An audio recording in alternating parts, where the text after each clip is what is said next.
ராட்சசி கொஞ்சம் நஞ்ச படா படுத்துவா. யாச்சி ராட்சசினா இப்படி நாக்கு நீளமா தொங்க விட்டுட்டு மண்டையில ரெண்டு கொம்பு வச்சிட்டு இருக்குமே அதுவா?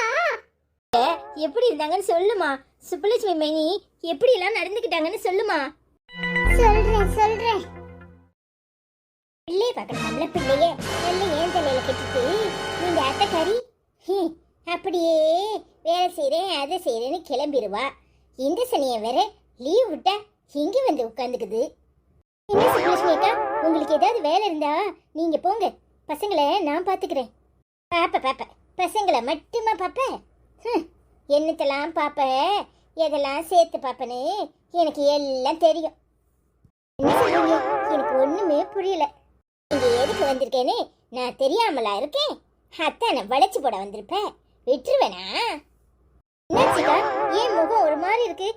ஏய் காயத்ரி, எப்படி இருக்க? எனக்கு என்னத்தான், நான் நல்லா தான் இருக்கேன். நீங்க எப்படி இருக்கீங்க? அத்தா எப்படி தெரியுது? இந்த ஊர்லயே வளர்ந்து பாவாடை சட்டையை தவிர எனக்கு ஒண்ணும் தெரியாது. விட்டு மட்டுமா அத்தைக்கு தான் அவ வசதி. ஏன்னா அவ அண்ணன் பொண்ணு, நான் அப்படியா? அடியே அறிவு கெட்டவளே, அரைஞ்சி பல்ல கலக்கி போடுவேன். என்ன நினைச்சுக்கிட்டு இருக்க? நீயும் காயத்ரியும் எனக்கு ஒண்ணுதான்.